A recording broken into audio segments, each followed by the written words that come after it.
شیخ Saadi Shirazi رحمۃ اللہ علیہ فرماتے ہیں کہ میں نے سنا ہے کہ جب خسرو پرویز یعنی کسریٰ پرویز نے وزیر شاپور کو وزارت سے برطرف کر دیا تو وہ صبر کر کے اپنے گھر بیٹھ گیا، لیکن جب مفلسی سے اس کا حال تباہ ہوا تو اس نے بادشاہ کی خدمت میں یہ عرض لکھ کر پیش کی: اب بڑھاپے میں مجھے در در کی ٹھوکریں کھانے کے لیے نہ چھوڑ، اگر تو قبول کرے تو زندگی بھر کے تجربوں کا نچوڑ تیری خدمت میں پیش کرتا ہوں۔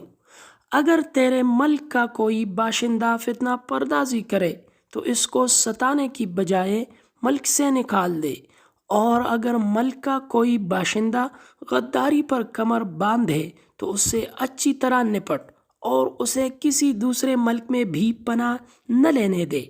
امانت دار ایسے آدمی کو بنا جو صرف خدا سے ڈرے، اس کا انتخاب بڑی چھان بین کے بعد کر کہ 100 میں سے ایک بھی امانت دار مشکل سے ملے گا۔ لوگوں کی دستگیری کر اور ان کی امیدوں کو پورا کر، کسی ایک امیدوار کا بگڑا ہوا کام بنا دینا 1000 قیدیوں کو رہا کرنے سے بہتر ہے۔ اپنے آپ کو رعیت کا باپ سمجھ، جو اپنی اولاد کو سرزنش کرتا ہے تو اس کے آنسو بھی پونچھتا ہے۔ دشمن کا مقابلہ سختی سے کر ورنہ وہ دلیر ہو جائے گا۔ بہادر، خوش خلق اور سخی بنا رہ۔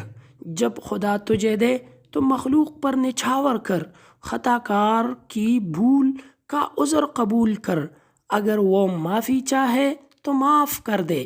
کسی کو سزا دیتے وقت بڑی احتیاط کر اور اسے اپنی اصلاح کا موقع دے۔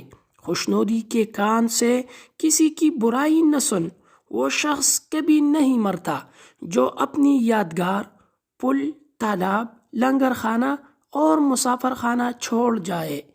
دنیا میں کوئی ایسا نہیں آیا جو ہمیشہ رہا ہو، ہاں وہ جس کا نیک نام باقی رہا ہو۔